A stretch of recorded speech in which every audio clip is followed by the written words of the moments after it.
कैसे हैं दोस्तों, आपका स्वागत है हमारे YouTube चैनल नॉलेज में। आज हम बात करेंगे मनुष्यों को खाने के बारे में, नरभक्षण के बारे में। तो दोस्तों, नरभक्षण उसे कहते हैं तो कोई व्यक्ति किसी दूसरे व्यक्ति का मांस खाता है, या कोई गिरगिट किसी दूसरे गिरगिट को खाता है, या कोई अन्य जानवर अपने समूह के किसी दूसरे जानवर को खाता है।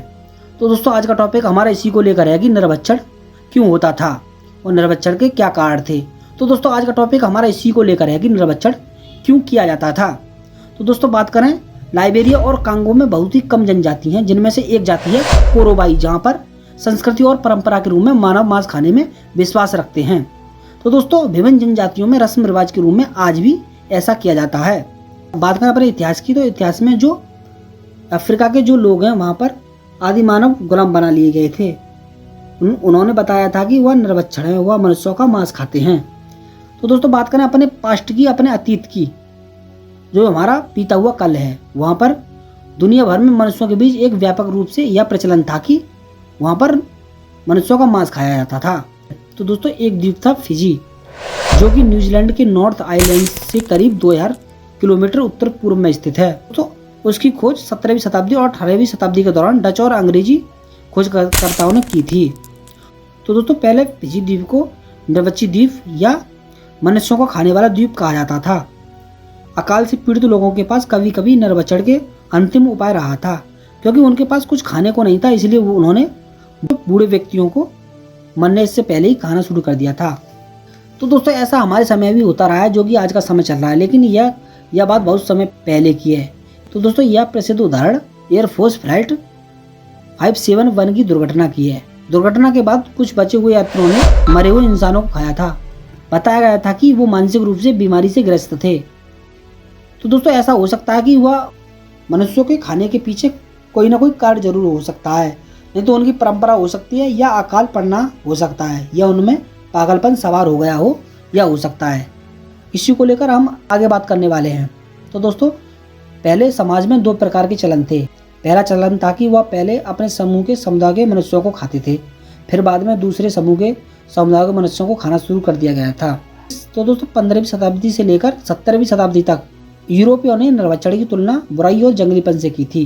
दोस्तों, 16वीं शताब्दी में नरभक्षण को पाप बताया जाने लगा। ईसाइयों ने यह घोषणा की थी कि यदि कोई मनुष्य किसी मनुष्य का मांस खाएगा तो उसे सजा के रूप में मौत दी जाएगी, या उसे कठिन से कठिन दंड दिया जाएगा। तो दोस्तों, इसी प्रकार स्पेन की रानी इजाबेला ने आदेश दिया था कि स्पेनी लोग सिर्फ उन्हें ही गुलाम बना सकते हैं जो कि मनुष्य का मांस खाते हैं, जो कि नरभक्षी हैं। दोस्तों, कोलंबस के पुराने वर्णों में इस विषय के माध्यम से कथित रूप से क्रूर नरभक्षकों के रूप में एक समूह का जिक्र किया गया है, जो कि मांस खाते थे, उनका जिक्र किया गया है, जो कैरिबियाई द्वीपों और दक्षिण अमेरिका के कैनिविया नामक भागों में रहते हैं, जिनसे हमें कैनिवल शब्द मिला था।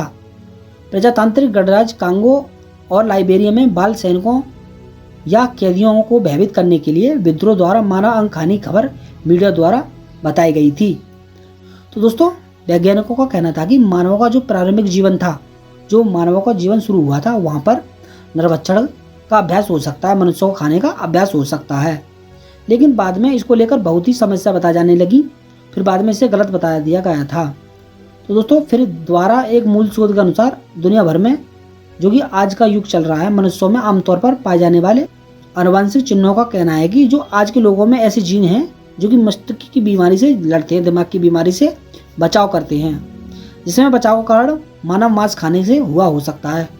तो यह अनुमान लगाया गया था। बाद में पुनः शोध के बाद इसे भी गलत ठहरा दिया गया था। तो दोस्तों, कुछ मामलों में घटनाओं को बतौर सबूत के अनुसार उसे संस्कृति पर थोप दिया गया था, क्योंकि दोस्तों वहाँ पर कोई सबूत नहीं मिला था, तो उसे संस्कृति और परंपरा के ऊपर थोप दिया गया था कि यह परंपरा है, इसलिए हम ऐसा करते हैं। तो दोस्तों, बात करें, समुद्र में फंसे लोगों ने फरार अपराधियों द्वारा नरभक्षण किए थे, मनुष्यों को खाया था। तो दोस्तों, भुखमरी के दौरान अकाल से पीड़ित लोगों द्वारा अंतिम सहारे के रूप में कभी कभी मनुष्यों को खाया था। तो दोस्तों, जेम्स टाउन में रहने वाले निवासियों ने 1609 और 1610 के दौरान मनुष्यों का खाने का सहारा लिया था। तो दोस्तों, यह समय हुआ था जो कि भुखमरी अवधि के रूप में जाना जाता रहा है। तो दोस्तों, खाद्य पूर्ति खत्म हो जाने के बाद निवासियों ने भोजन के लिए कब्रों से सब खोदना शुरू कर दिया था और उन्हें खाना शुरू कर दिया था। एक व्यक्ति ने सजा पाने से पहले स्वीकार किया था कि उसने अपनी गर्भवती पत्नी को मारा और नमक लगाकर उसे खा लिया था। इसके लिए सजा के रूप में उसे जिंदा जला दिया गया था।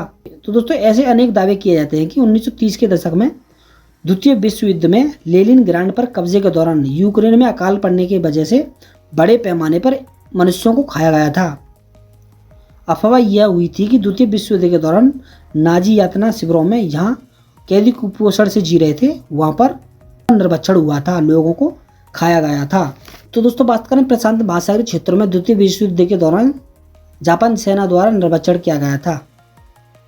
एक खबर के अनुसार उत्तर कोरिया के जो लोग वहां पर शरण ले रहे थे, वहां पर रह रहे थे, तो दोस्तों उनके द्वारा मनुष्यों को खाने का दावा किया गया था, जो 1995 और 1997 के बीच बड़े अकाल के समय और उसके बाद भी हुआ था।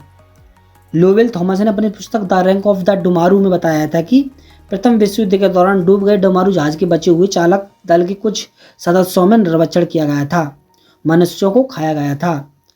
तो दोस्तों उन्होंने मजबूरी में यह कदम उठाए गए थे। तो दोस्तों जो हमारा पिछले का इतिहास है वहाँ पर कुछ मानव वैज्ञानिकों का मानना है कि उच्च पुरापाषाण काल युग के आरंभ से पहले मानव समाज में मनुष्यों को खाना एक आम बात थी।